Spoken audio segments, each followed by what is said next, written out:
Welcome to Archispeak, a podcast about all things architecture. My name is Neil Pan. Join me and my co-hosts, Evan Troxel and Cormac Phelan, every other week as we explore what it is like to work in the profession of architecture. Have you ever worked with an architect? Have you ever wanted to be an architect? Maybe you're in school and you don't know what you're getting yourself into. Or perhaps you know exactly what it is like as you've been working in the profession for a long time, and you know that the more things change, the more they stay the same. Or maybe, just maybe, you're planning on changing the world. Join us as we have a casual conversation about all things architecture. It's time for some Archispeak.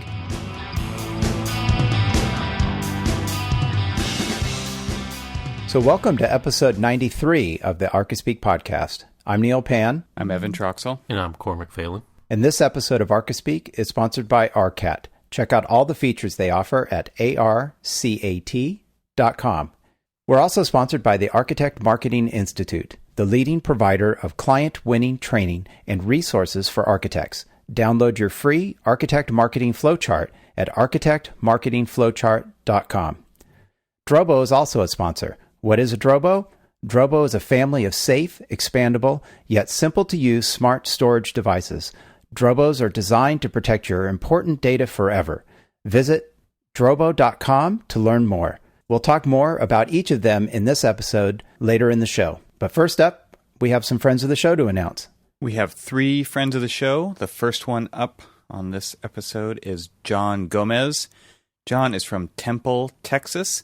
And he is going to become an architecture student in the fall. So congratulations to joining the profession, John. We really appreciate your donation to Archispeak. This is awesome. Let us know how we can help. Next up, we've got Luis Vargas Sanchez from Miami, Florida, and he is the next donor on this podcast.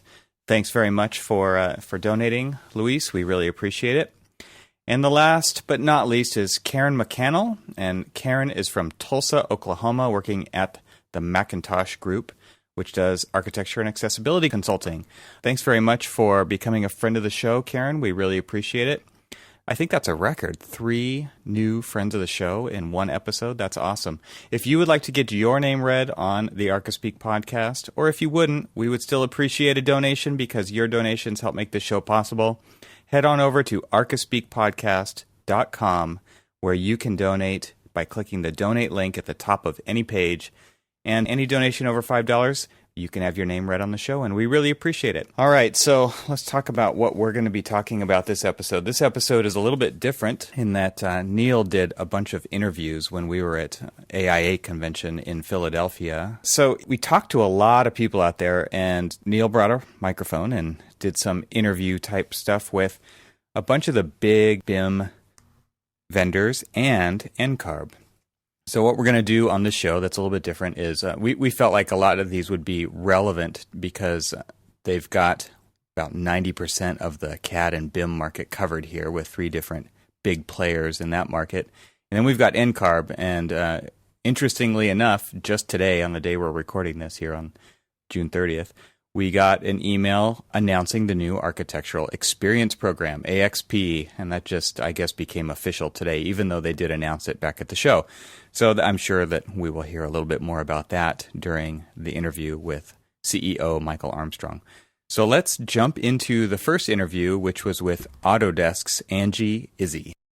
I'm here with Angie Izzy, the Senior Manager for Architectural Strategy from Autodesk. Welcome to Archispeak. Thank you for having me. So I wanted to start off the question about why is there no Revit for, say, Mac? We have AutoCAD for Mac, which I'm a user of. So can you explain to me why maybe we don't have Revit for the Mac, and maybe what are some alternatives that Autodesk is considering? We are very much a multi-platform company, and our strategy is really more around cloud technologies. And as we move to the cloud, it really doesn't, we hope, it really doesn't matter what platform you're on, whether you're on Windows or Mac. And we're starting to show this with some of our other applications that extend BIM through conceptual design and even to field. because we actually have applications that run on iPads and run on the Mac today and run in the browser. And so this is part of our strategy, and our cloud strategy will ultimately take care of this. Okay, so with that cloud strategy, AutoCAD's moved away from doing perpetual license, and now you basically have to kind of maybe rent your software, as some people have described it. Mm-hmm. What's Autodesk's view of that, and how does that fit into this overall strategy? So our cloud strategy is a huge part of our business model transformation. In this new era of everything being connected, I mean, everything you use today is connected to your phone and so forth. So it's really important for us to move to this type of environment that allows you to always be connected to your software as well. So we look at it as bringing people to the software rather than buying pieces of software. And so for that, we really want to have a transformation that allows you to rent is a good word, but we really look at it as a desktop service. So we're providing software as a service, and so our new licensing really allows flexibility. And we're talking to architects here today, so let's talk about the flexibility of architects. They're feast of famine. They have a big project. They need lots of licenses. Maybe they don't need lots of licenses because they're between projects, and this makes it very flexible for them to buy a monthly, quarterly, or yearly subscription of the software so that they can keep a core value. We still support existing subscriptions, and a lot of our Revit customers have those, and we'll continue to provide what we call maintenance subscriptions for those subscribers. Okay. Well, I think, actually, me personally, I like the idea of the subscription model just because of that flexibility. It's allowed me to have a license to AutoCAD at a much less expensive price and much more flexibility for me when I need it and maybe when I don't. Yeah. So, and overall, on an annual basis, it costs me less than it would if I just bought one license and I was stuck with that version for the next 10 years. Imagine if you hired someone to work with you and you could go to 2 licenses very quickly and not have to have that big capital outlay for a project. Well, I think it's an interesting strategy. I think it's something that our industry is coming to grips with as more software vendors move in that direction. I wanted to ask you again about the Open BIM standard and how maybe Revit works with that, or how it incorporates Open BIM, or how much does it incorporate the Open BIM standard? So we are very dedicated to being open, and there's a lot of degrees of openness out there, right? So, IFC is a big part of that, and so we are a huge supporter of Building Smart. The Building Smart Alliance, we're a member of it. We're a founding member of Building Smart Alliance. We also have opened up our IFC translation modeler. We've actually opened that up so people can actually write on top of that. And so these are just tactics that we take in order to be open. And we are very dedicated. And take some of our new tools like Dynamo, for instance. It's an open source. It's on GitHub. And so anyone can go and actually contribute to the code. And these are the types of projects that you will see more from Autodesk in the future. Sometimes when you think of Revit, it's like the only BIM application out there.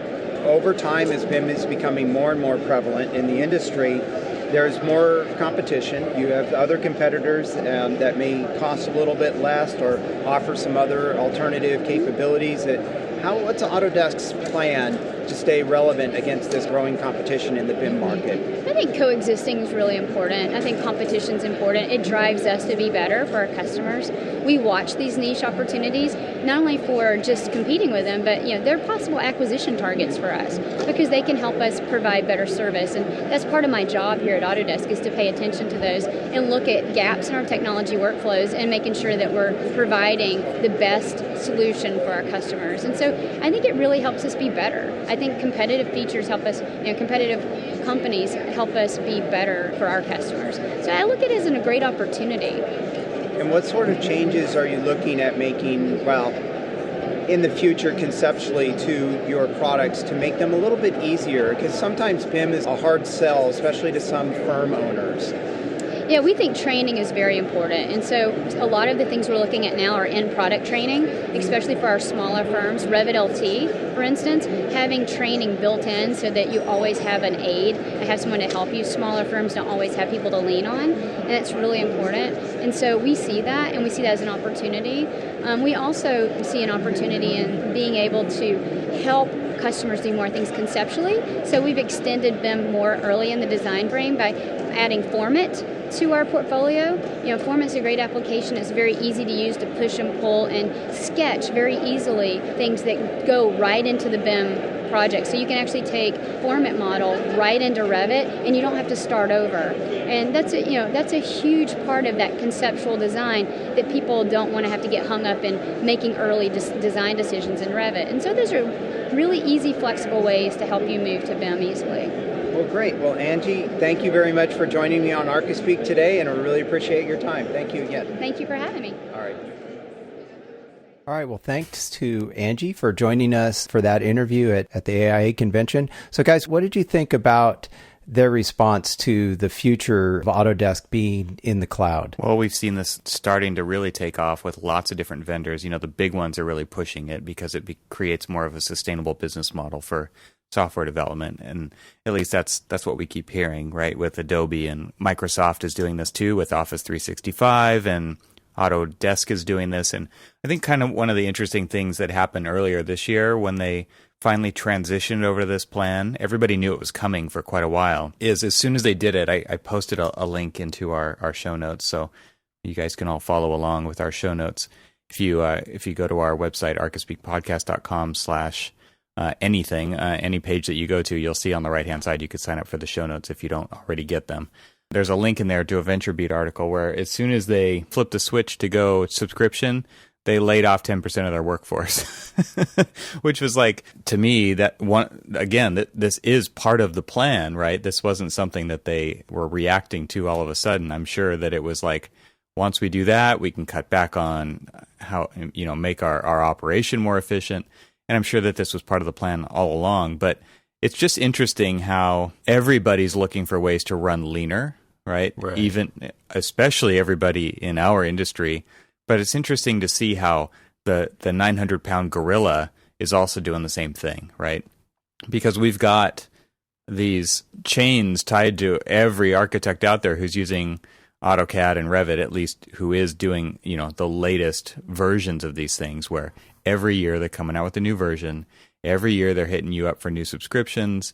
And you basically, if you're a medium to a large firm, you've got to stay current because all your consultants are using these. And so it's this, perpetual license has taken on a new meaning, right? It's like we are perpetually linked to Autodesk now. So it's an interesting thing that's going on. They're going to the cloud, which means a couple things, right? It means, number one, we all have access from any computer now, pretty much, if you want it, and not directly through Autodesk, but through other companies who are offering those services. We saw one when we were at the show, and it's called Frame. If you head over to frame.io, you can log in and create an account there, and if you do that, you can run AutoCAD Revit or Autodesk Revit right on your MacBook Air if you wanted to, because you're using badass computer in the cloud, right? And you're running it through your browser. So that kind of technology is super exciting to me because I don't have to have badass computer that weighs 15 pounds in my bag. I can have a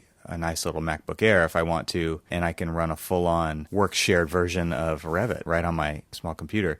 So, obviously there's a cost to that, but that's her answer for how are they serving other platforms, right? So that combined with the subscription model, the interesting thing is now I would have to have a subscription or some kind of a contract with Frame when I want to use the software. But on top of that, I actually have to have my own network license of Revit, which is $7,000+ to run.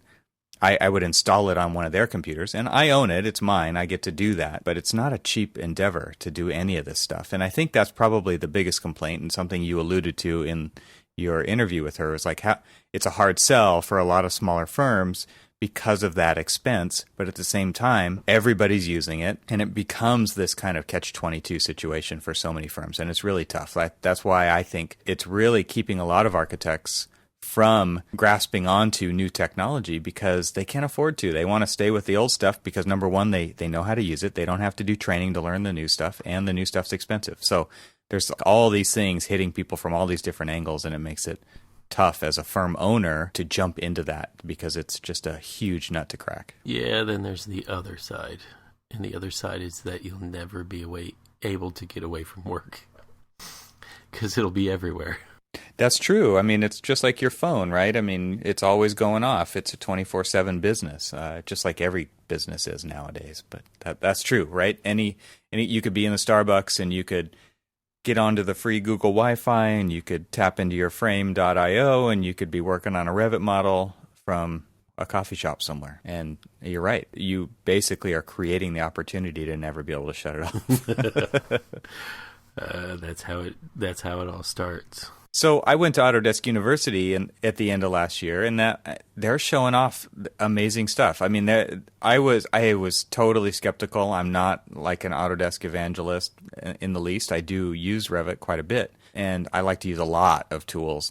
I'm not platform specific. Autodesk is what I'm referring to there. And it was like there was an amazing energy and a buzz, and everybody is pretty excited. They're bringing people from all different AEC industries and product design and industrial design and all kinds of stuff like manufacturing and fashion and race cars, and it's everything. They're huge. I can't believe how many tentacles they've got kind of stretched out into this amazing industry that all uses their software. And so you go away from that and you think, wow, there's a ton of innovation.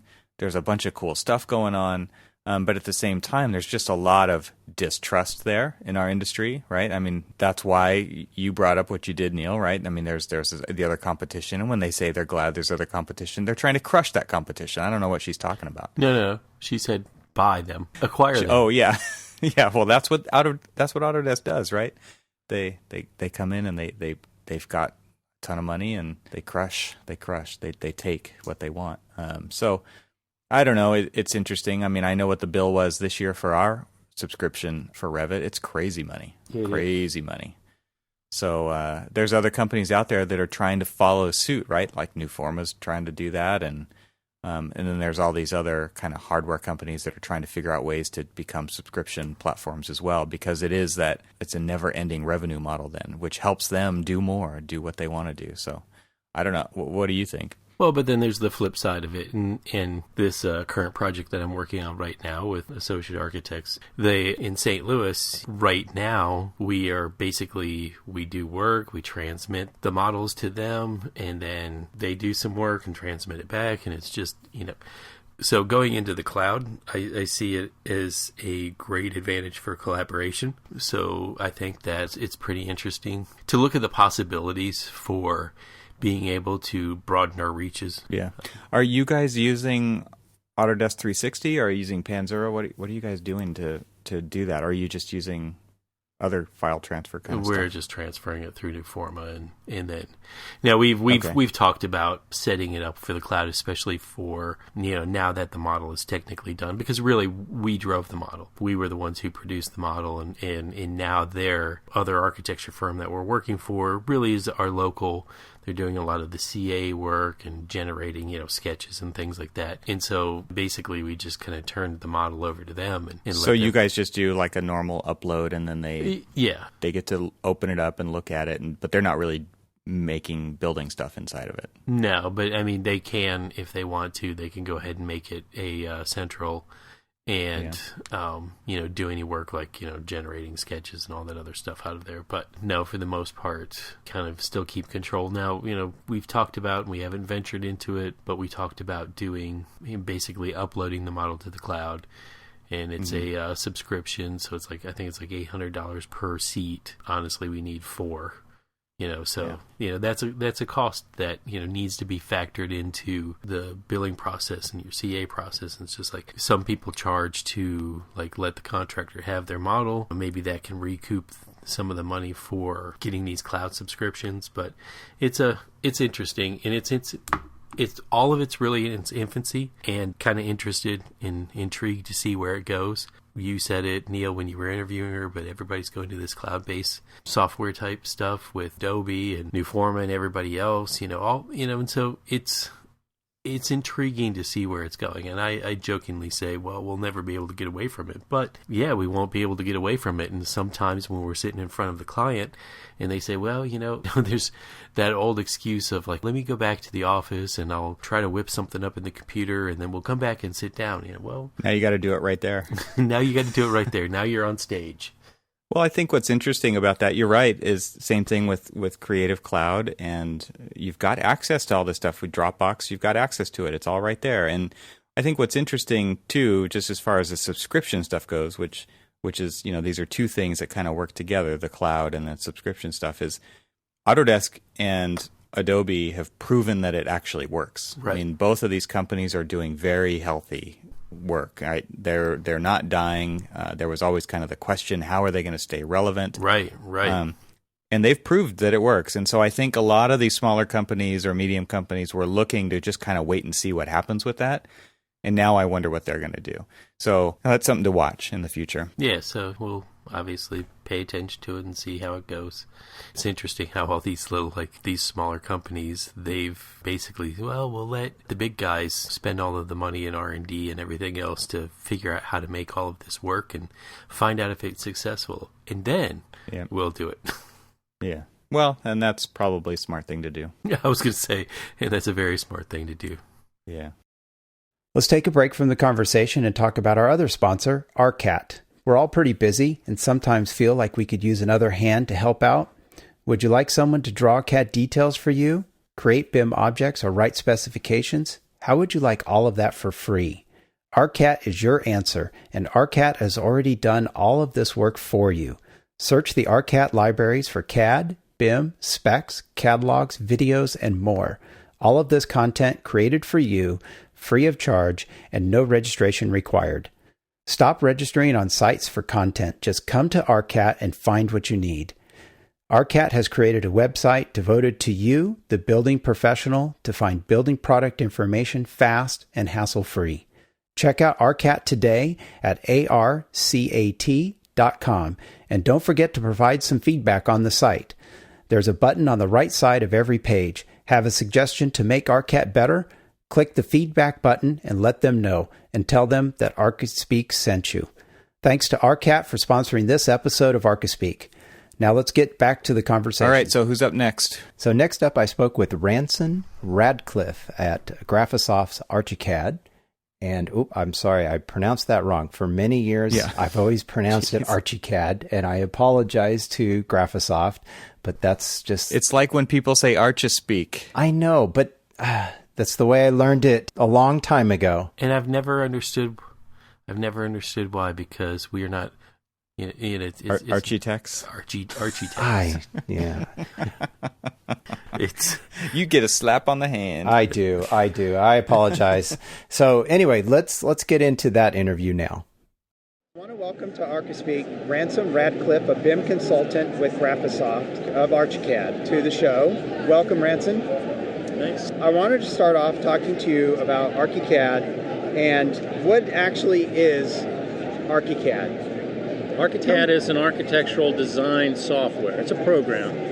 It's for architects to design their buildings and produce their deliverables, basically their drawings and all the other deliverables. So it's a design tool to produce those two deliverables. So is it more of a 2D tool, a 3D tool, a BIM tool, a rendering tool? It's all of the above. Okay. So there are some things that are worth modeling, and there's some things that are worth rendering, and there's some things that are best represented in schedules of information, and some things are drafted, right?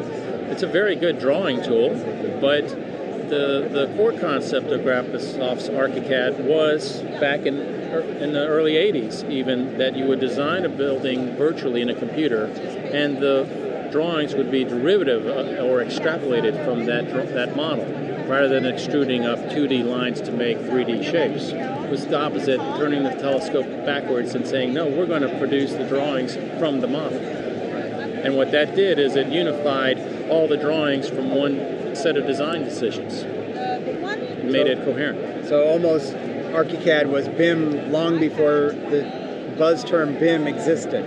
Yeah, in fact, that's why we used to call it virtual building, which, like BIM, works as a noun and a verb. It's a process, and the concept is there, but BIM got the catchy acronym. Right. So what sets Archicad apart from the competition that is also BIM and 2D applications? I would say the biggest difference between Archicad and other tools that I've used it would be the speed. The ArchiCAD is a very powerful modeling tool. You're good. You can keep playing. It leverages the modern computer that has multiple cores for all your moment-to-moment interactions with that tool. So it's fast. So you are taking advantage of multiple cores within different computers. Right, and not just for rendering and for a few special steps in the process, but for that moment-to-moment work that you're doing to get your drawings out. That bread and butter for all of our architects. Now, what about graphics cards? Are you taking advantage of the multiple cores and multiple graphics cards in a computer? Yes, of course. I see a Mac Pro over there, so I know it's got a couple of graphics cards in it. And actually, we don't need the super high-end graphics cards for ArchiCAD because the graphics cards that have been developed for gaming already have such high performance for 3D gaming that for us, it's quite adequate to show our models with those standard graphics cards. Well, fantastic. So what sort of size practice is best suited for a software like ArchiCAD? You know, that's a real hard one because I find that it really helps the really small firms, even the people that have one or two people only working on it, because it's such a powerful tool. It lets them kind of hit outside of their weight class. Sure. And they can do much larger projects. One of our clients in Toronto one of their projects was featured on the box of the ArchiCAD 18. And they're one of our larger firms, yet their teams are usually one or two people, and they do high-rise apartment buildings and so on. And I am amazed what two or one-person teams can do, from working up the schematic design, talking to the client and working up their needs in their program, and then actually producing the final deliverables all the way through CDs, NCA even. So, but then on the other hand, I've seen that ArchiCAD is very good for large teams. When you have to put a lot of people onto a project, you need a software that can allow all the team members to work on the project without getting in each other's way, and also probably work from home or at a hotel when they're traveling, in some place where there isn't a good internet connection. So since ArchiCAD's teamwork is so robust, it doesn't need a fast connection. In fact, one of our working methods is that you can go offline for a while. And that works with multiple people on any project? On any project. Can multiple people open up one file and work on it? Yeah, how does that work? It works on a totally different concept, that instead of everyone getting all of the model simultaneously in terms of control, they get all the model, but the things that they want to work on, they designate, they sign out, essentially control. Right. So once they sign out, if there's a break in the internet connection, it doesn't hurt anybody else because they can continue to work. And as soon as they have a connection, they can send and receive their changes just like they would email that they might have composed while they're on an airplane. And when they have to send and receive, that's when they need the internet connection. But because it's a dedicated process, the internet connection is slow, it just takes longer to send and receive, but it doesn't corrupt any data. Can you talk a little bit about ArchiCAD's involvement with OpenBIM, and are you supporting it? Yeah. Yes, of course. So we realize that the best solution is that each discipline and each stakeholder finds the tool that's best for them. We know that we can't be the best tool for everybody. So we want to be the best tool for architects, but we don't want to force everyone into a box.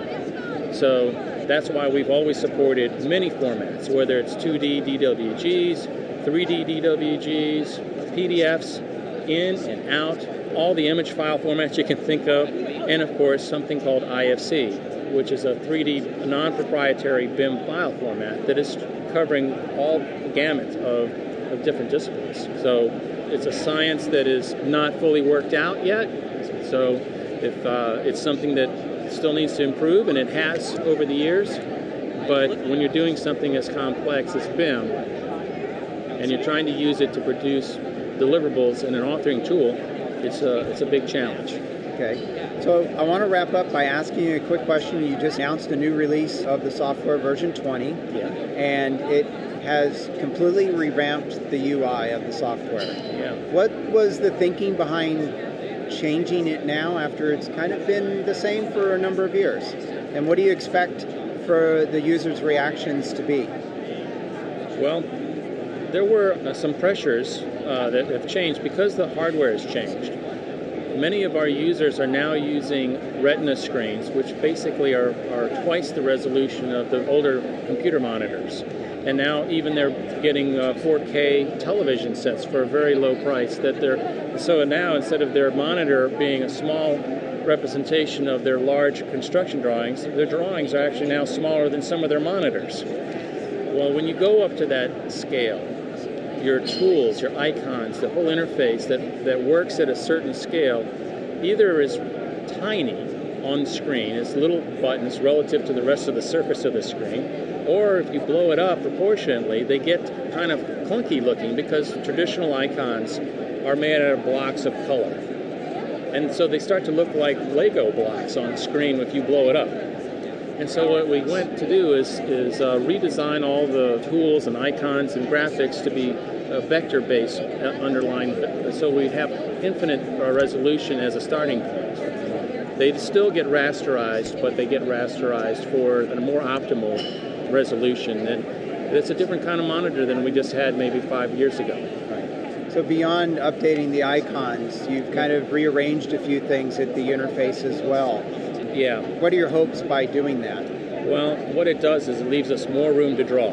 So even though we've got bigger screens, it seems we can't please everybody completely, so even more drawing space. So our navigator, for example, will default to being retracted, and you will click to drop it down when you need to access views, layouts, and viewpoints, but not have it sitting there statically occupying drawing space all the time. I think once it's like television sets. People used to think a 35-inch TV was huge. Now they've gotten used to 60-inch TVs, and I think they're going to like this drawing space that they get in ArchiCAD 20. Well, that's fantastic. Well, Ransom, thank you very much for joining me on the Archispeak podcast, and again, thank you again for everything. I appreciate it very much, Neil. All right. Well, thank you to Ransom from ArchiCAD for joining us on Archispeak. The guys, where I wanted to lead off with this one was I found it very interesting that ArchiCAD was very upfront about how they engineered the software to take advantage of the multiple cores in current machines. I think that's something that's a bit of a mystery when it comes to a lot of programs. We've got all this power built into these machines, and yet if you've got 8 cores, maybe these applications are only built to really use one at a time.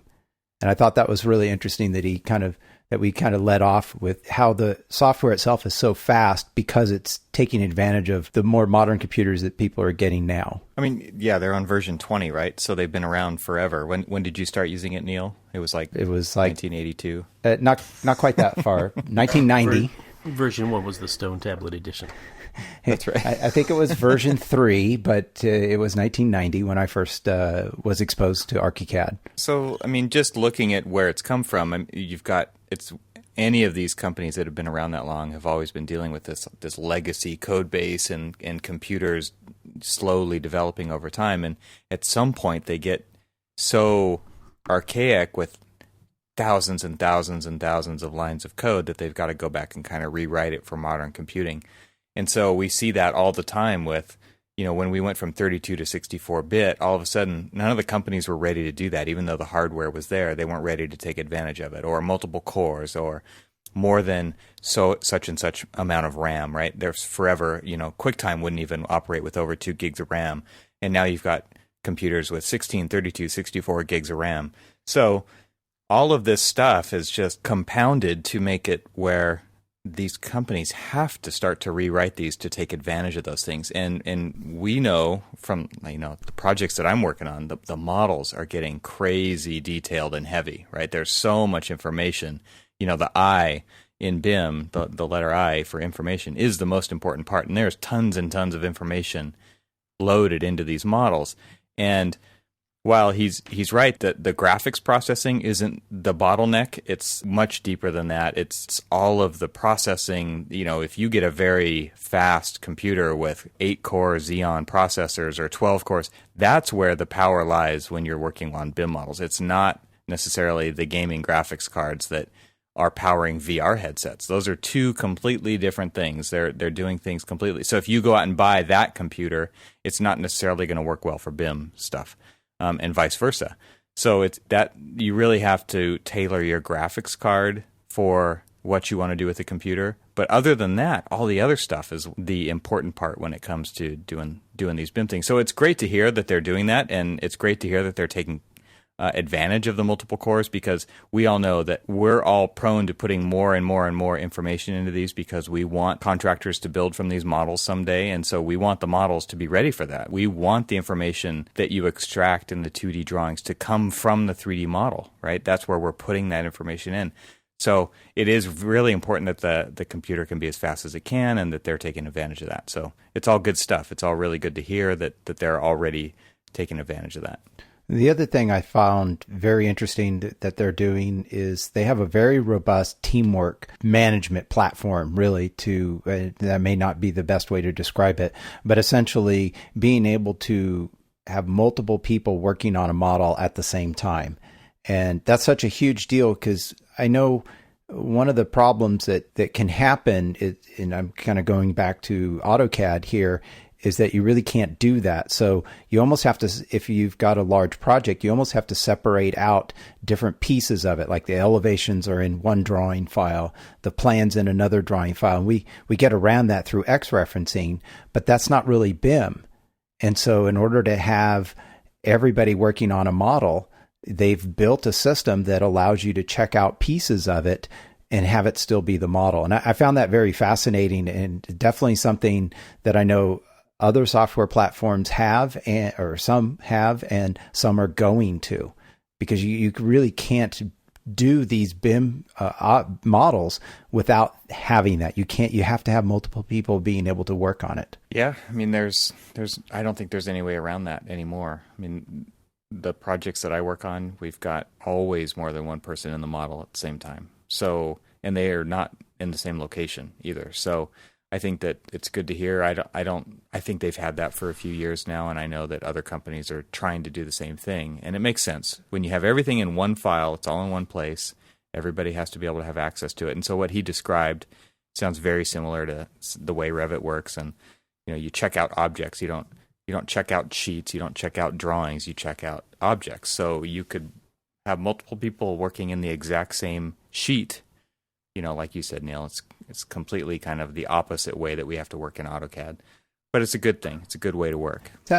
One of the things I wanted to ask you guys, because we don't see this very often, and I know that from my own personal experience and talking to other software vendors, that there's oftentimes a very negative reaction when there's big changes to the UI.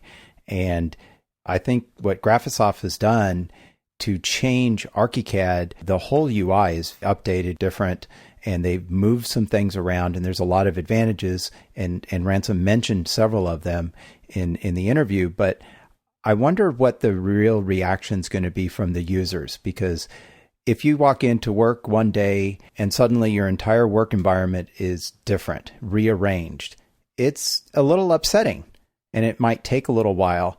Yeah, thank you, AutoCAD. I mean, what? Ribbon? Anyone? Yes, exactly. What's your guys' thoughts on that? It's polarizing, because personally, I think if you've got a beautiful to look at interface, it makes a huge difference because you spend so much time in it, right? So if it's well organized and it looks good, I like that. I mean, there's plenty of software that I use that I hate the interface, and there's a lot of software that I haven't used because I hate the interface. As long as it's usable, though, and logically laid out and makes sense, because, I mean, There's been some decisions, I won't say the name of the software that made this decision, that... I think you already did. Oh, I did? Oh. But... I mean, they're trying to make some of their platforms look similar, and the problem is that what they've done is they've taken what I have always thought is like, one of the better 2D drafting tools and Revitized it, and now it's just clunky. You can't find anything. They can't find it. Luckily, all the keyboard shortcuts still work for those who use them. I don't feel like I need a graphical interface at all in some of the programs because of that. But I think that this is really coming from the mobile world, right? This is we get app updates all the time on our phones, and you've got Google with It's flat design on Android, and you've got Apple when they moved over to iOS 7 and they redesigned the interface. And I think it just becomes more expected. I think this is the kind of thing that people are asking for because they're using it on a daily basis on their mobile devices. And so now they're expecting that to kind of go back and influence the desktop. Up until the last go-round of that software that I won't mention its name because I already have, you were able to switch back to like the classic mode and things like that. And for people who, were caught kind of in the transition between multiple different platforms and stuff, and they just got used to a particular way that everything was laid out and could basically, like me, I could do everything blindfolded because I knew where all of either the hotkey commands or I knew where all the icons were. And, kind of like working together with both of those, I could just breeze through things. And now I'm like, damn it, where's the offset? The O key. But yeah, I hear what you're saying. I think that architects hate change in general when it comes to this kind of stuff because this is your bread and butter. This is your daily stuff. Yes. So it's hard to get over. But at the same time, this is technology. This is constantly changing. They come out with a new version every single year. We can't expect the user interface to never change. There's just too many new advancements, too many new tools. Oh yeah, to do that. So it's good to hear Archicad doing that. The thing I like about it, Neil, is that they're doing it on both platforms. It's Mac and PC. There's parity there. This is a favorite amongst Mac users, right? Because it is available and it has always been on the Mac since the very beginning. It actually started out there. And so this is one of those things where, again, I think this is something that Mac users kind of come to expect is you want to have a modern, beautiful interface on the computer that is modern and beautiful sitting on your desk. And that's one of the big reasons why people use Macs in the first place. So it makes sense that Archicad's going there first. And I think it's a good thing. And then they've also got that wonderful iPad app, the BIMX, where you can tap a section button in your BIM model and it flies through in 3D and switches the view and pushes the cutting plane into the building. It's real easy to understand. It's great to put in front of a client. So if you haven't seen that, check that out. We should put a link to that in the show notes. But super powerful iPad app. It's really cool. So neat stuff from Archicad and Graphisoft. I think that it's definitely one of the favorites out there for the high-end BIM platforms. All right, let's take a minute out of the show to talk about one of our sponsors, and that is Architect Marketing Institute. Are you a firm owner or partner? Then listen up. Our friend Enoch Sears and the Architect Marketing Institute are giving away a free architect marketing flowchart showing how to develop a clear and proven marketing plan for a small architecture firm. In this free PDF download, you'll discover the step-by-step marketing plan flowchart that you can copy and implement in your practice to do three things. First, you can create a waiting list of clients for your firm so you can pick and choose the best projects you want to work on. Second, you can attract and win clients who value good design and don't haggle over fees. Use free automated tools to have clients pre-sold and ready to move ahead before they ever meet with you face-to-face. That's important because I think a lot of people spend a lot of time working with clients that never hire them, right? So that's a cool point there.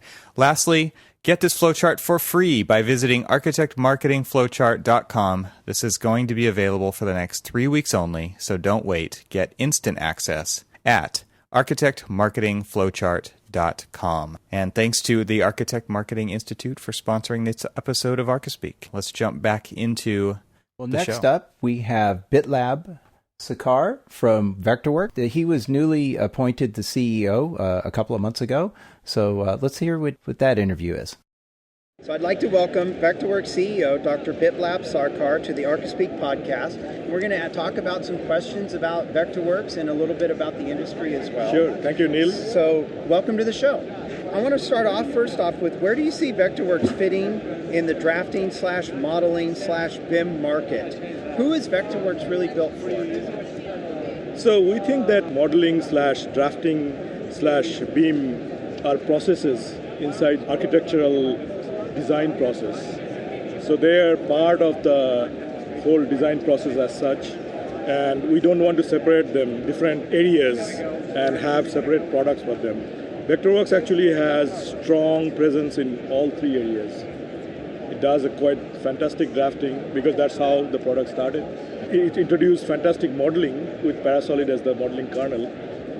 That's when I came in 2000. And recently, since 2003, we have been developing a number of BIM features. Walls and slabs and roofs are associated with each other. The models are integrated. The models are coordinated. So if you change something, it reflects in the drawing. And the data can be attached to each of the model elements. So you can actually count, you can do takeoffs and things of that nature. So, we see BIM is a part of the whole design, not the other way around. Some other companies might tell you that BIM encapsulates everything. But for us, we see that BIM is just a process that is inside the whole design. So we think that Vectorworks Architect is made for BIM marketplace, and it has all three functionalities, the drafting, the modeling, and BIM together. Fantastic. So much of the time when I mention Vectorworks to people in the United States, even in the design industry, they've never heard of it. Why is that?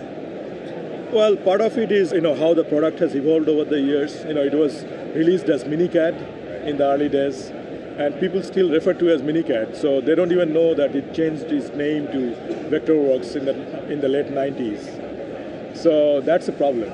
Also, the problem is because it was MiniCAD, people thought that it was mini, and it was only for 2D drafting. And it never evolved into the BIM marketplace, or it never evolved into 3D modeling. So that's a problem that we are trying to solve by more BIM camps, tutorials for people, visits to the customers, that kind of user-centric, user group meetings and user-focused activities. But the basic problem is basically the branding and the way the product was initially released. But I think these things we could do much more in terms of, from our marketing side, how to expose Vectorworks to the outside world a little bit more. We are a little bit conservative, I would say, from that point of view. But I think the exposure can be increased for the future. Okay. Well, that leads really into my next question. While Vectorworks is an extremely capable 2D, 3D, and BIM application, as you just mentioned, it doesn't seem to have captured as much of the market, say, as a program like Revit. Mm-hmm. How do you deal with expanding that market, and how do you turn Vectorworks into a contender in that market? So we think that Vectorworks has always provided you with very notion of a design-oriented. When you are drawing, you are not actually just drafting, you are actually designing something. And that culture we want to bring to the people, bring to the masses. And in order to do that, we need to have, as I said, more camps and provide comprehensive training to some of the people that are out there that are still using Vectorworks in a very 2D way. We have 500,000 customers all over the world active at any particular time. But many of them are just using the product in the old way, the way it used to be, without knowing we are capable of doing much, much more. That should be part of our training, how we train people, how we go about letting them know that we can help in their workflows. And we are doing that to some extent. Some of the new companies that are actually going the BIM way, we are trying to help them out and let them know that this is the way you can work. We also are working in the open BIM way. So open BIM meaning that you are supporting IFC to talk to other products like structural analysis or MEP and things of that nature. So that's another thing that people like about it, is that it's not constrained to products from a particular company. You can work with other companies, just use that particular format. Why don't you expand on that? How is Vectorworks embracing the open BIM? Well, various ways. The number one, of course, is that you have to support import and export of IFC and import and export of IFC data for your objects. But in addition to that, we are recently doing more on, like, for example, we are doing a project with the BIM object guys, people who gather all the manufacturers' data onto their website. And so we are making our presence felt in all of those companies, that we are telling everyone that, and our users are telling them, our customers are telling them that Vectorworks is a BIM product. Why aren't you supporting them? So that's ultimately, I think that is reaching, our message is being heard, and people are supporting Vectorworks everywhere on all the manufacturing. So part of this responsibility is really the Vectorworks users getting out there and being much more vocal about getting that support for open BIM standards and other industry support as well. As you know, the UK has the 2016 mandate you have to, when you submit a drawing, you have to also submit a IFC model for that to the government projects. And similar things are happening in other parts of Europe, like in Switzerland. We are hearing more and more people are working towards that. And I think one of these days, most of Europe will be like that. And I think the customers will be driving this more than the vendors. Okay. So, Biplab, you've been with the company for about 16 years and have driven many of the very significant features and improvements over that time. As you're stepping into the role of the CEO from being the CTO, how will you continue to drive such energy and work? So first of all, I think that I need to put in proper structure for the R&D organization as well as sales and marketing organization, which I think is a very important thing, because in order to have a strong leadership, you need a strong structure, the organization structure. And that's what we have already done that on the R&D side, and we are looking into the sales and marketing side, how we can improve the existing structure. I also believe that, you need a proper culture, the employee culture, the culture for innovation. And we have that as part of our R&D organization. We do innovation weeks. So when people just stop working on the programming stuff and they look into what are the things they can do for the future, and they present it to the rest of the company. And that's a fantastic way to let people know that they can be part of the future of the company.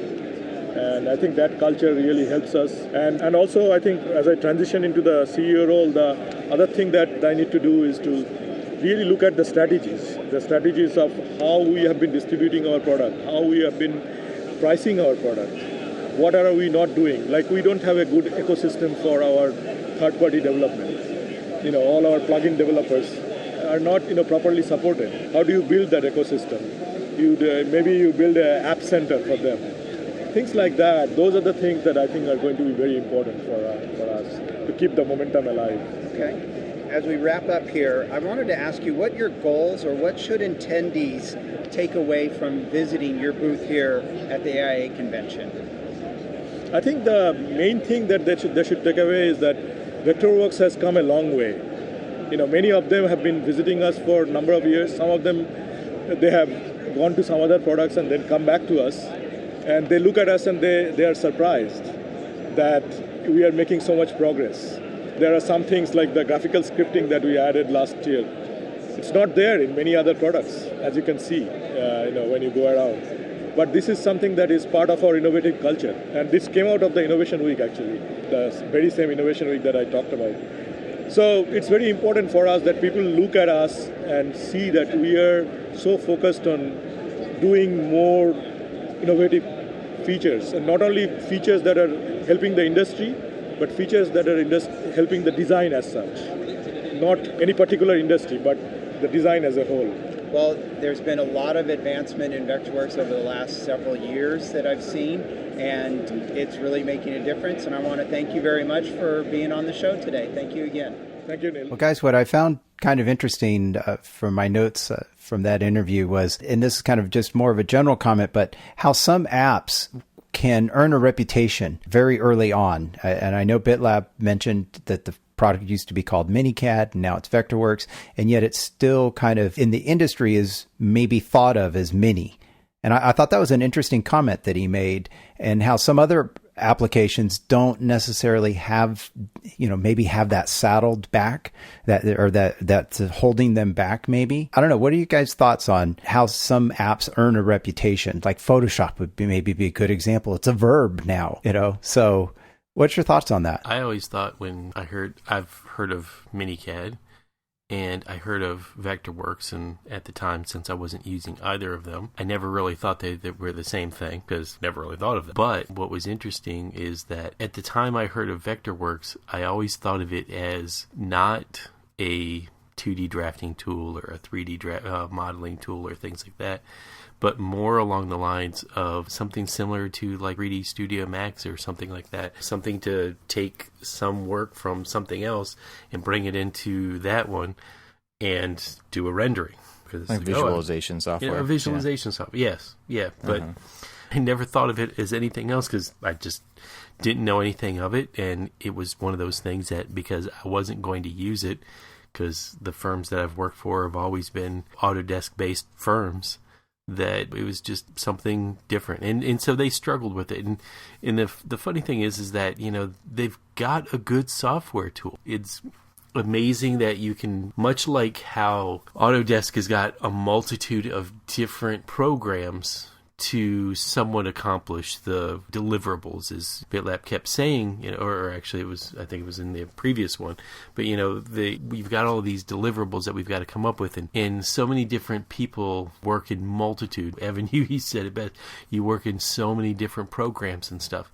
And Vectorworks was one of these ones that can do it all, and I'm always amazed at how it hasn't caught on. What's interesting is that in different parts of the world, these different software packages are huge. Vectorworks is the number one. Don't quote me on this, but I believe they're the number one app for the A&E industry in Japan.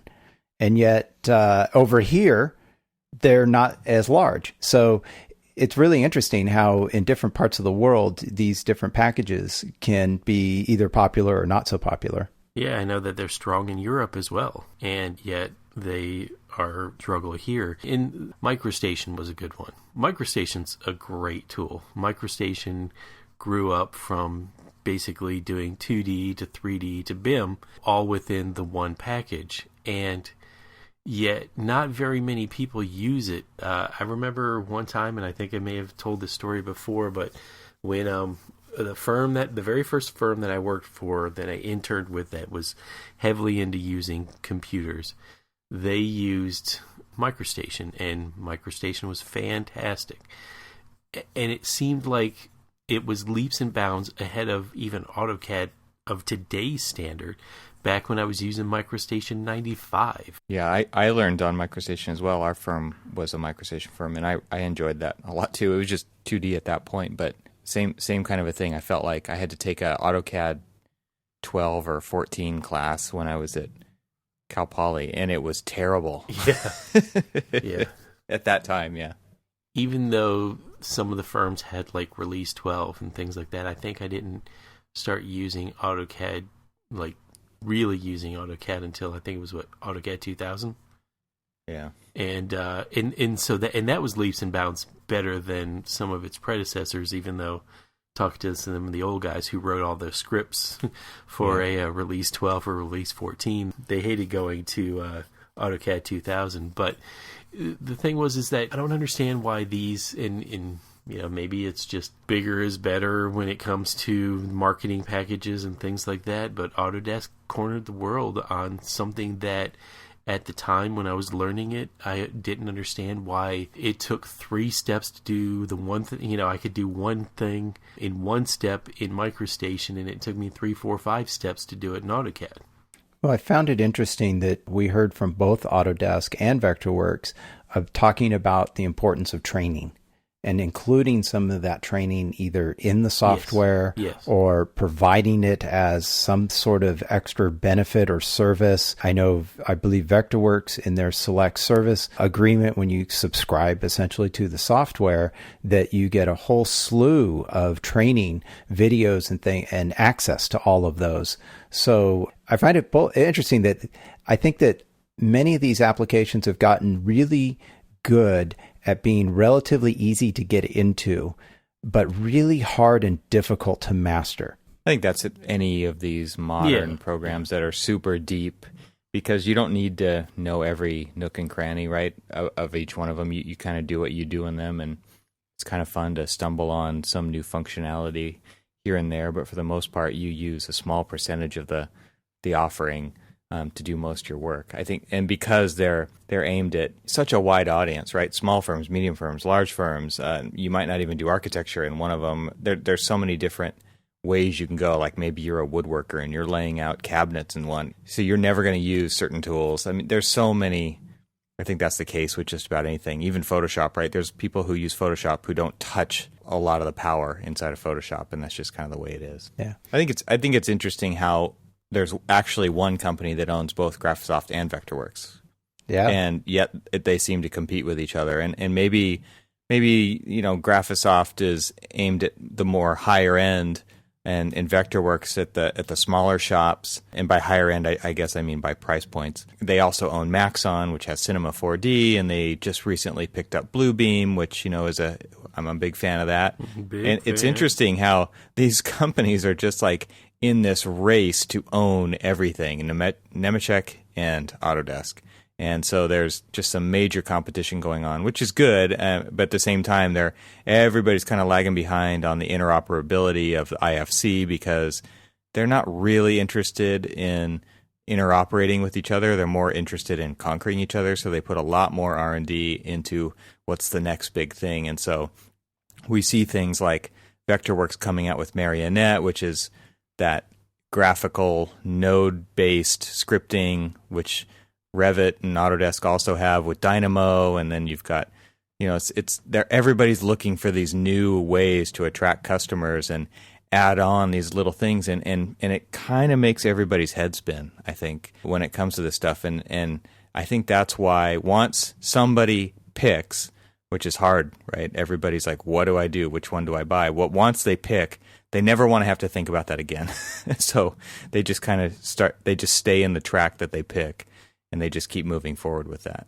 And so that's why I think you start to see things like subscription models becoming popular, right? Because, okay, you mean I can just pay a little bit of money every year or a lot of money to maintain and keep current. Okay, I guess, hook me up to the money IV and I'll just keep bleeding it out every year. But at least I'm current. At least I can open everybody's models. At least they can open mine.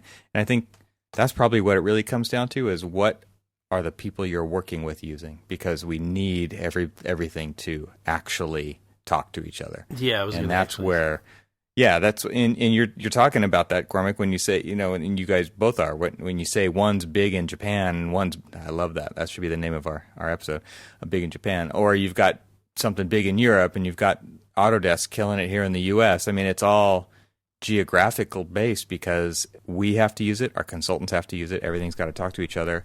And it's only the small firms who actually get to pick what they want to use because they're the only ones using it. Right. Yeah, I was going to say compatibility with your consultants is huge in your decision of what software. Because if you're a larger firm and you're going to be doing stuff across the country, what is the easiest thing to do is, who's using what. And if I get 70% is using brand X and somebody else is using brand Y, but you're not using as much of brand Y as you are X, you're going to go with X. Well, and what are your clients asking for? I mean, if you've got clients asking for a model in a certain format, then guess what you're using? You're using the software that gives them what they want. That's how it is. And the only ones who can get away with just continuing to use AutoCAD 2006 are those civil engineers. Never get another file type from them. It's always that old stuff. Yeah, exactly. But we're under huge pressure to stay current. You save that down to 2000. Right. Well, at least it's 2000 and something, right? Yeah. But I think it was interesting to speak with each of these different software vendors, and because we all use, or most of us out there are using these tools, one of either of these three, and there's many more that we couldn't include in talking with, but they're such important factors in what we do today. And I thought it was really interesting to try and talk to each one, ask each software vendor some slightly different questions. But I found it interesting that there were some commonalities. There was a lot of discussion about OpenBIM, and I know you just mentioned they're not really interested. But I think what's pushing that interest is that we all need to kind of standardize on something when it comes to a model. And it appears that from some government aspects, they need something that is maybe not vendor specific. And so I believe we're going to see more of a push to adopt IFC and the OpenBIM. And I just hope that everybody will get to a point where it'll be very much interoperable and you can choose the tool that you want to use that is best for you, that offers you the things that you want, but that you'll be able to interoperate between other people in the industry or submittals and things like that. And maybe I'm dreaming, but I guess the future will tell. Yeah, it's going to take a long time for that to happen, a very long time. Because, it's one thing to build a model in one, and then maybe somebody opens it up in their web browser through A360, and they can explode the model. A client, I'm thinking, like they can spin your model around and pull it apart, and they're not really messing with the real model. But as soon as you take that IFC, you export that as an IFC, you pull it into something else, there's some information there, but you're not really going to be able to manipulate it and do what you really want to it unless it's the same host program. At least that's the way I see it. I could be completely misinformed, and I'm sure there are people completely dedicated to IFC, but so far it's been a pretty clunky process. And I think it's just, people are more interested in the shiny new toys and tools that are out there rather than trying to make them all talk to each other 100% perfectly. Yep, I think that's true. I want to take a moment and talk about our sponsor, Drobo. Drobo is a family of safe, expandable, yet simple-to-use smart storage devices. Drobos are designed to protect your important data forever, even in the event of a hard drive crash. There are only two types of people in this world, those that have experienced a hard drive failure and those that will. If you're a Mac user, you have the option of using Apple's built-in backup software, Time Machine, but it's not cross-platform, and if the drive fails, you've lost your backup. Drobos can hold 4, 5, or more drives, so if one drive fails, you simply replace it with another drive. You can even replace it with a larger capacity drive, and the Drobo software intelligently repopulates your data across all of the drives so your data is protected. Instead of daisy-chaining more and more drives to your computer as your storage needs expand, simply add larger drives to your Drobo. Now that's my kind of storage, simple and easy. I also want to tell you about a new feature that Drobo recently introduced that is called My Drobo. What My Drobo allows you to do is turn a Drobo into your own private cloud server. With My Drobo, you can create users and give them password-protected access to your entire Drobo or just one folder or even a specific file. I recently got to try this when a friend of mine requested a document that was far too large to email. Using the Drobo dashboard software, I created a username and password for him, shared the file, and emailed the link to My Drobo. He was able to easily log in, see, and download the file. Simple. Not only have I shared files, but I've also used the My Drobo feature to remotely access my data while out of the office. The beauty of this is that I maintain control over who has access to my data, and it's not on someone else's server out there on the internet. Simple and safe. There's so much more to learn about having a Drobo. Check out their website at drobo.com, and if you decide to buy, then use the special Archispeak podcast offer code of ARC100. That's ARCH100 to receive 10% off your purchase of a Drobo. Find the Drobo that's right for you at www.drobo.com, and thanks to Drobo for sponsoring this episode of Archispeak. Well, next up, let's switch gears a little bit, and let's talk to CEO Michael Armstrong of NCARB about their vision and licensing, and quite a number of few interesting tidbits we had with Michael. So let's jump into that. So I'm here with NCARB CEO Michael Armstrong at the AIA convention in Philadelphia. Welcome, Michael, to the show, Archispeak. Thanks for having me. One of the first questions I had for you is, how does NCARB plan to evolve the exam and interning process so that it remains relevant in the current profession? So both the what we call the experience program, which refers to what used to be internship, and now we're calling it just the general experience program, and the examination process have a common element. We conducted a snapshot survey of the profession several years ago called our practice analysis, and that survey led us to design what we call 6 phases of practice.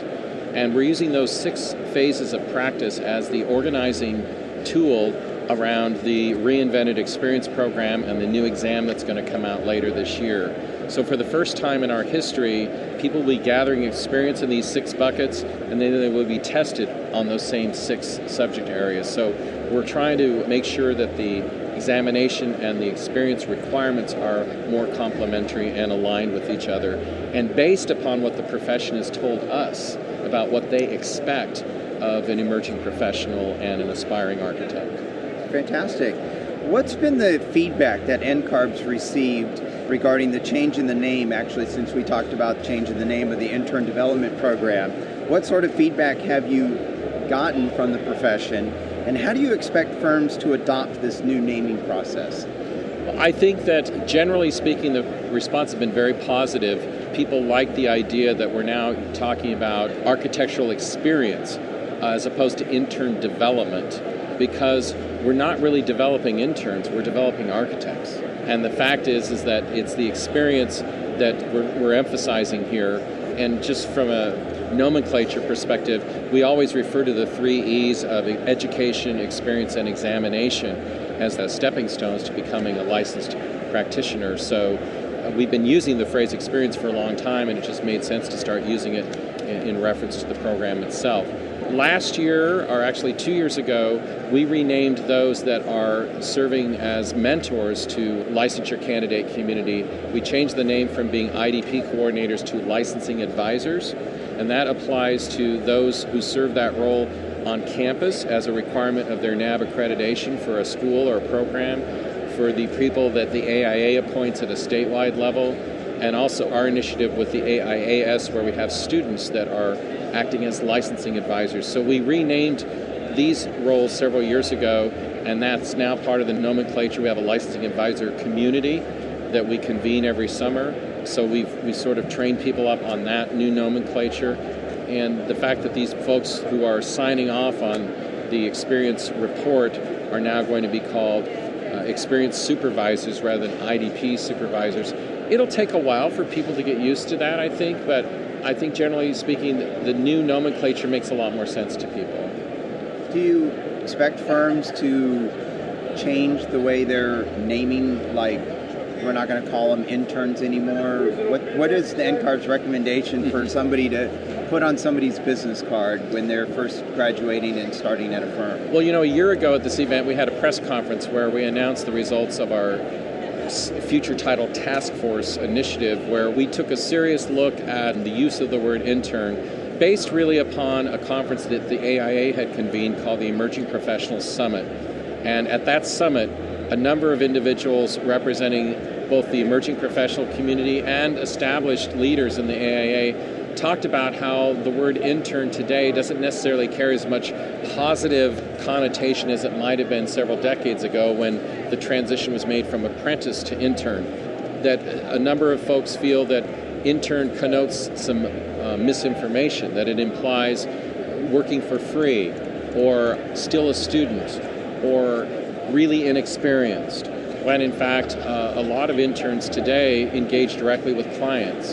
And no firm puts intern on a business card. They give a business title to these individuals. It might be project manager, it might be designer, it may be a variety of other things that work in the business context. And our recommendation is that really our focus at NCARB should be on regulating the use of the word architect.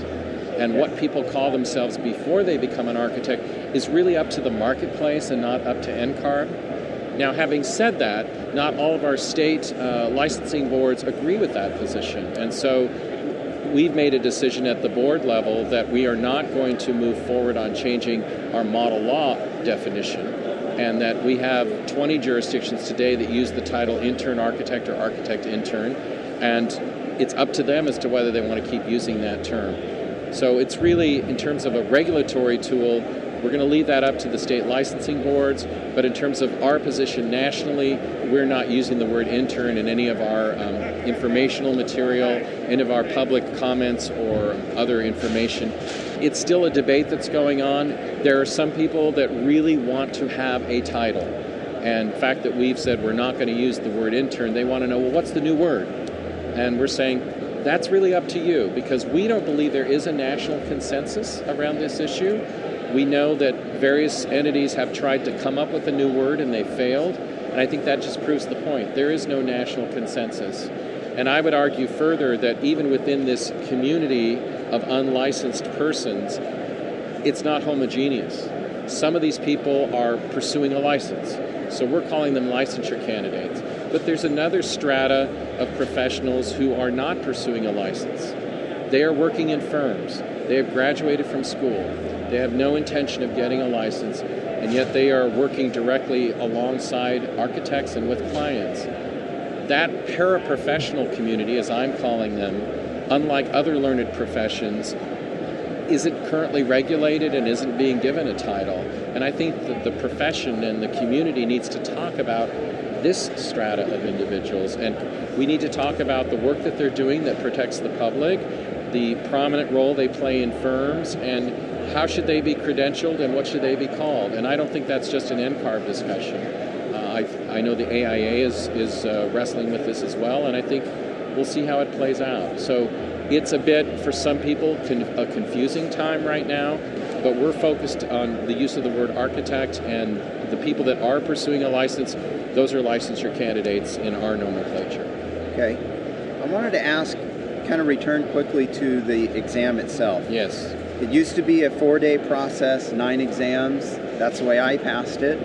Then it's down to 7. You mentioned earlier the 6 experiences, and it's now going to be 6. Mm-hmm. How do you think the new tests are going to prepare candidates to practice architecture?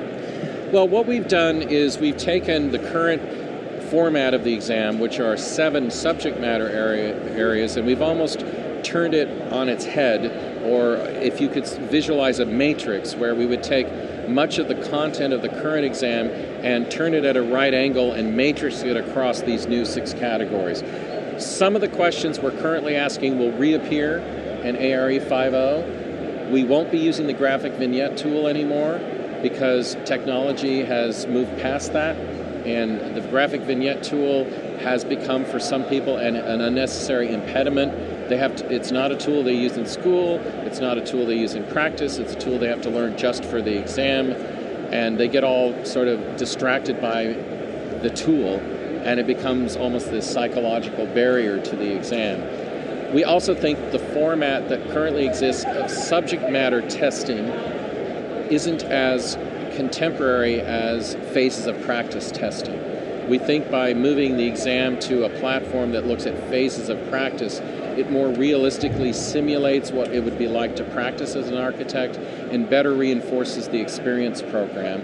And that, combined with some of the new tools, such as case studies, are really designed to create a more realistic experience around taking the exam. So we think the examinees that participate in ARE 5.0 will find the experience to be much more logical.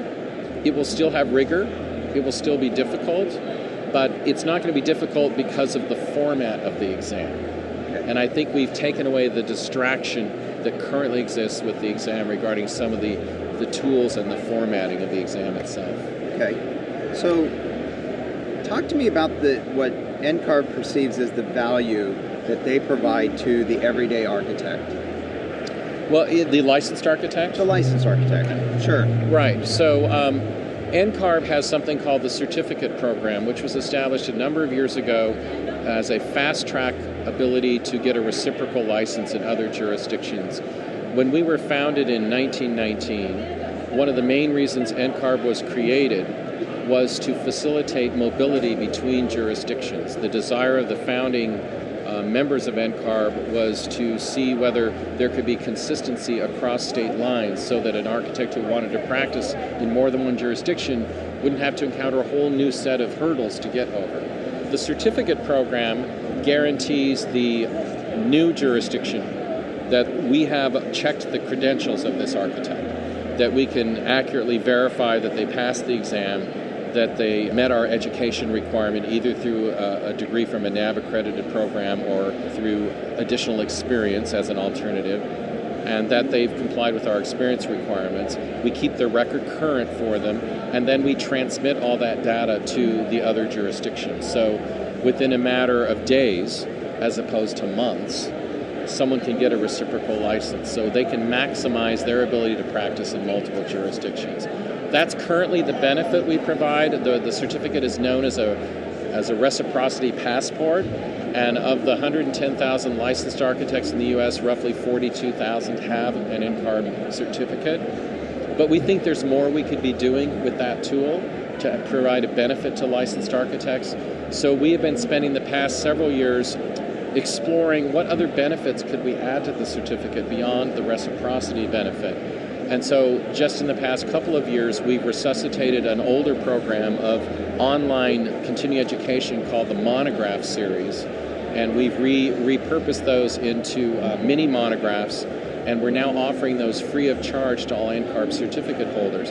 These are for HSW continuing education credit. So I know that the AIA has other requirements beyond HSW for their membership renewal, but for your license renewal, which is what our focus is, those mini monographs can get you partway or all the way there with meeting your requirements. That's now a free benefit. We are exploring how we might help architects manage their whole license renewal process, soup to nuts, so that just like you pay a tax preparer or someone else to take care of some of your paperwork, we can manage some of that for you and take away the administrative burden. We have a number of architects that are licensed in 20 or 30 states, and tracking when the renewal occurs, what are the continuing education requirements, what are my fees, what are the dates, is a lot of work, and it's a lot of work for an administrative assistant to work on. And if we could help manage that for the architect, we would really provide a good service. And I think there's other things that we can be doing just to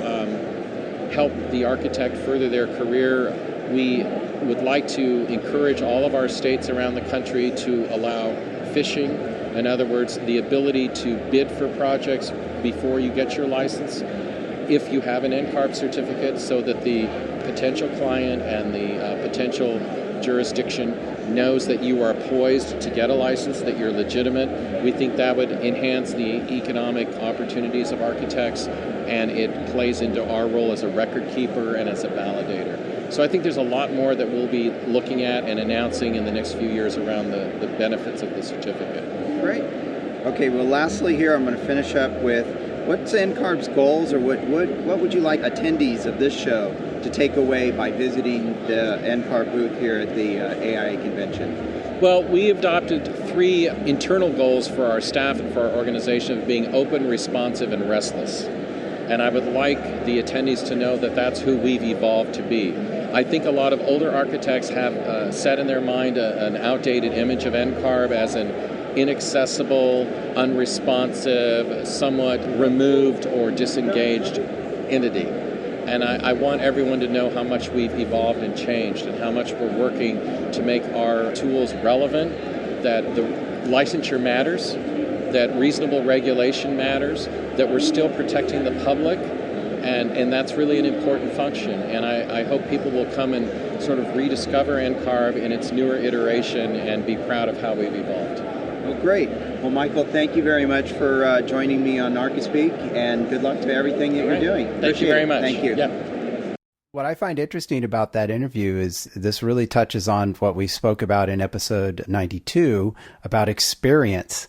Everything's experience. So feel vindicated, Cormac. I do feel encouraged that there's going to be less emphasis on just the licensure and more emphasis on being equipped to navigate the profession, which is the whole point of the rant, which some people got, some people didn't. But the whole point of that rant was, are you equipped to manage, to navigate the waters of a pretty crazy profession? And it sounds like NCARB, not only does it sound like they're positioning both the architectural experience program, but also the licensure program and the tracking and mentorship program. It sounds like they're starting to align those with what the reality of the profession really is, and that people who are getting these licenses isn't just a test taker, but they actually are prepared to be, they've gained enough good, valuable practice-related experience to really move forward in their profession. And that's encouraging. I mean, that's very encouraging, especially after the soapbox rant of 92, that this sounds great. And to be quite honest with you, it also sounds like NCARB is positioning themselves to be of even greater value to the profession than quite possibly even the AIA, or at least in perception-wise. And I don't want to be unfair to the AIA, but here's the NCARB positioning themselves to make reciprocity a little bit easier, to be a valiant record keeper in one of the I don't know how many, and I'm just going to speculate. Let's say he's got like 40 of the states that he's got a license in, And so we practice all across the country and stuff. So this guy has got to keep up with, or people have to keep up with all of his licensures and when they expire and when to renew them and everything else. And he's right. I mean, why not have a service that NCARB, who is the ones who are issuing and governing the licensure, why not have them offer a service to be able to monitor and control and help ease that? They're rebranding themselves to really let people know their value and their worth. It's encouraging. I don't buy any of this. I think that it's purely a rebranding effort, and I think that these are just words. Honestly, the proof is going to be in what they actually accomplish, because right now it just seems like they're more concerned about policing the word architect when it only applies to people who have graduated and are trying to get their license. They're not concerned about outside the industry at all. Or if they are, it's hard to tell. Let me just ask that, and I apologize for cutting you off here, but that's all right. How do you think that we're going to really be able to do that? I mean, because I don't think it's important at all. I think we already lost it. Yeah. Again, I don't think any of that actually matters. I think what they really need to do is they need to change the way that these exams are given. They should not give them whenever people want them. I think they should go back to the way they used to do it when Neil did it. I think that they should create camaraderie within the profession for people who want to get licensed. And I think it would create more meaning for it within the firms that we work for and within the industry if people rallied around this kind of a thing. If they're so concerned about licensure, allow the architects to rally around that as this big rite of passage that it probably should be. Instead of making it this anonymous thing that people can do when they want or quit easily and back out of it and no one has to know. I mean, if you look at the graph that they publish in the NCARB report every year, when they went to computers, the line shot up for how long it takes people to get licensed. Because all of a sudden, it wasn't just happening at this big push every year. It was whenever you wanted, so people put it off. I mean, you know what I'm talking about, right? Cormac, it's one of those things. We both went through this. And so it's like put the effort into making a difference where it actually matters. And to me, that is not about these titles one bit. And it shouldn't be about what you're called. Who cares? Just move on and get it. Totally agree with you there. Totally agree with you. But the thing that I felt encouraged about was when he talked about that IDP, now AXP, has I'm sorry, just I want to finish the statement off with PDQ, just because it's aligning itself with the practical experience of the profession. And that's what they say, but do you really think that going from 7 tests down to 6 and just jumbling the questions around is actually going to do that? Because I don't. Well, I'm curious to see how it changes from 4 to 5 when they are getting rid of the vignettes. And great, because you know how many people I've talked to in just my office alone that get tripped up in the vignette because it's you got to practice a vignette a lot more than I did because it's not your normal drafting tool, and so you just kind of get, and so people get tied up and tripped up with it. So I'm curious to see what they use to display your knowledge. They've already talked about how they're going to do that. I mean, they've replaced the vignette with these hotspot graphics, and you're going to maybe do some drag and drop, or you're going to have to click on a piece of an image. It's going to be way more like using the internet, I think. Which is fine. You know what? Then their next step should be is have the damn thing open book, because you know what? In the profession, we never do anything without art references next to us. Yeah, where's choice E when you would call your consultant and ask them? Exactly. It's just like, what number or what formula do you need to remember for checking this moment? Oh, it's not a formula. It's a number. It's called a phone number. And it's, hey, Mr. Structural Engineer, I was thinking of designing it this way. Is this going to work? I just feel like this is all spin. I don't feel like, you're polishing the turd a little bit more here, and it's got a new graphic, and they have to change out all these words everywhere. But I don't think they're actually changing. Like the whole thing needs an overhaul, and I don't feel like this is it. I feel like this is just a small evolution. Do you think it's a baby step that could lead towards it? Because I'm trying to be a little bit more positive about it, I suppose. than you were in the last episode.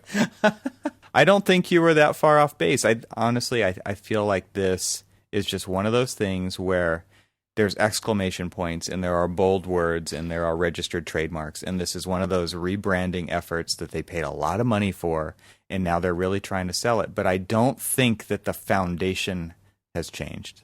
And I think that's really the problem. I mean, if you go through AXP because X's are cool, you're still missing out on all your CA hours to get your license. I mean, yes, they have, in podcasting air quotes here, realigned the test with the areas of practice. But again, all they're saying is that they've changed up what questions go in what section of the test, and maybe it's a little bit clearer. I don't know, but I don't think that it's that different. That's all. So without looking at what the 5.0 test is, and what are your 6 areas of the practice that people who are getting their license should focus on? If you want to just think about the titles, they probably are, but you know what those questions are like. The questions are more about your ability to comprehend and to get in there and interpret what they're trying to say. Like you said last time, most of the answers are correct, but which one is the most correct? And when they put the extra time limit in there, it makes it this nerve-wracking thing that you have to go through just to jump through these hoops to get your license. I don't feel like yes, I totally did learn stuff when I was studying for those exams, but I don't feel like those are the types of exams that are necessary to be licensed. I know they have to set some kind of a baseline, but again, your idea of going through some type of actual apprenticeship is, again, it would have to be completely overhauled. But that, to me, is a much more legitimate way to go about doing this. I'm curious what prompted NCARB back in the day to go from apprentice to internship, and then now, and I know what happened with intern. You know, everybody seemed to be, I mean, he was right. He was spot on with the whole, it has this negative connotation to it, and it does. And everybody seems to be offended if they're called an intern after they've graduated. They've got years and years of experience, and they're technically still called an intern and try their damnedest to be called anything but that. No, nobody calls them that. Nobody does. It's just, it was this stuff. It was all this marketing materials that were calling them that. So I'm curious what was this that prompted them? This isn't something to solve on the podcast or anything else, but it is something that maybe if a listener out there does some form of like NCARB history research, why they got rid of this apprenticeship and felt like that had no value when that's what everybody essentially would really like it to be, is show me, guide me, teach me how to do this job the right way. And one, it'll benefit you because then you can move up and I can move into your position. And we've talked about that this entire time.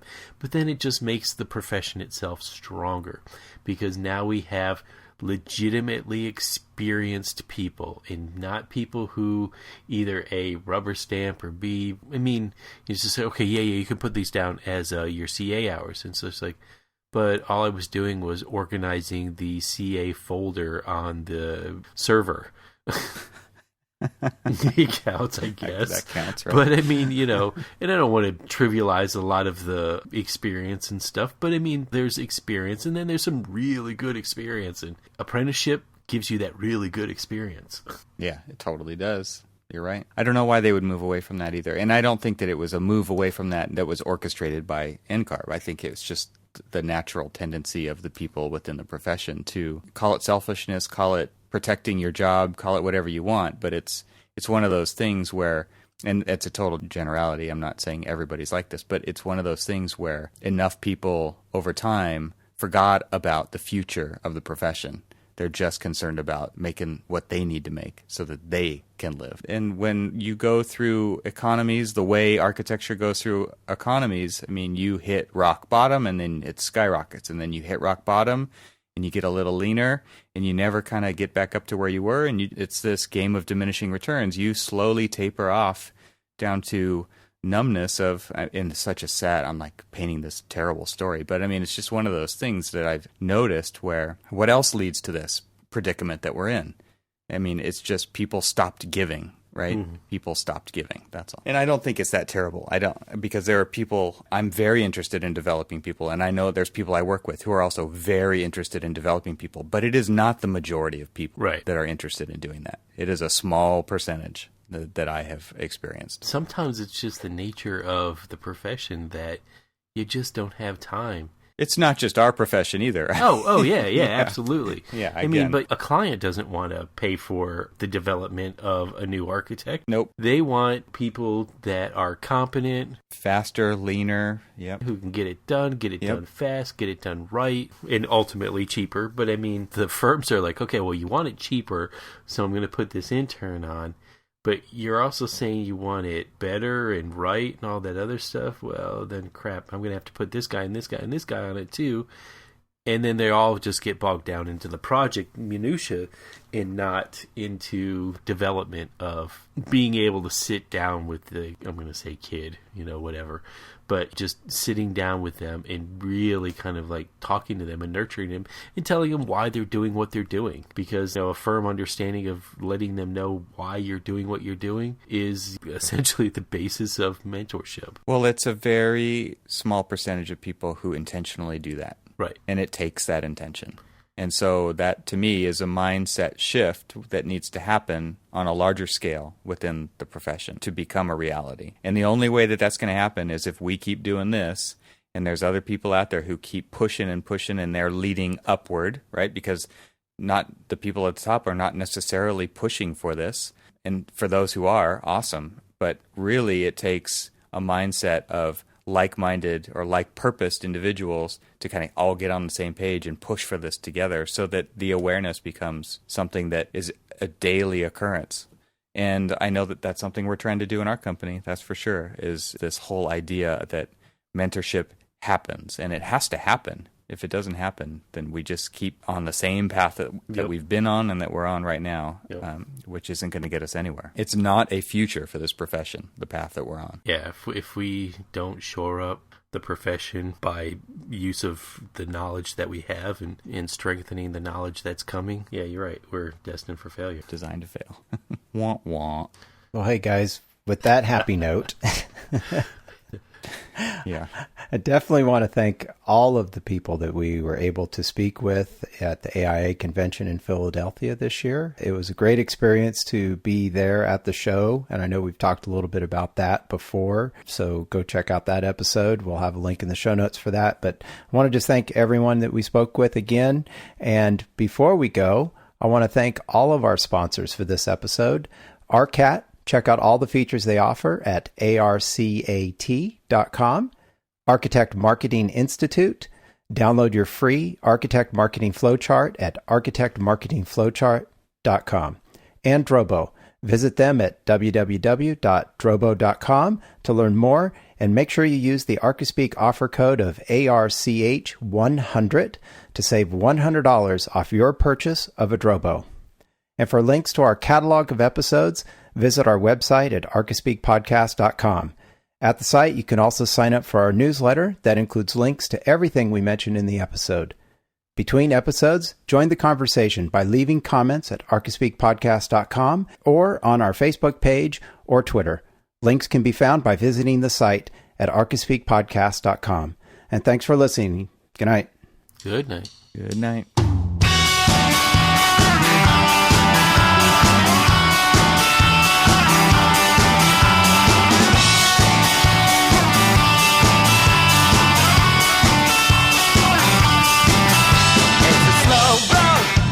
You have to walk it, you can start now, or you can hang your head in despair. It's the only road will take you there.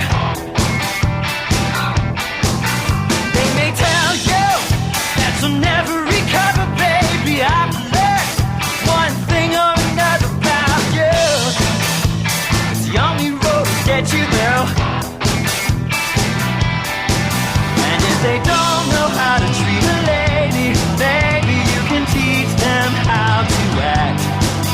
They could use a little bit of discipline and a hand on the backside, baby. Let's pretend we're doing the right thing, and while we're at it, have the opposite day.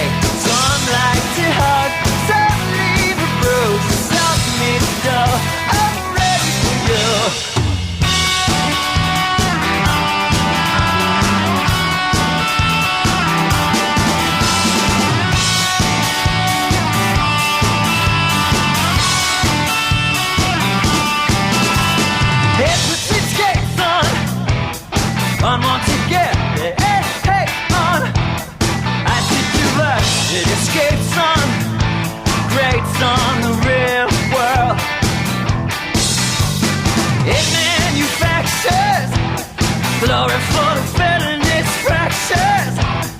Bulldozing through like a tractor, a cracked actor, a mother of pearl. And if they don't know how to hold a woman, maybe you can put them back in their place.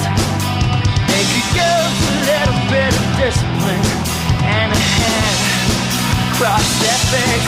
Baby, let's pretend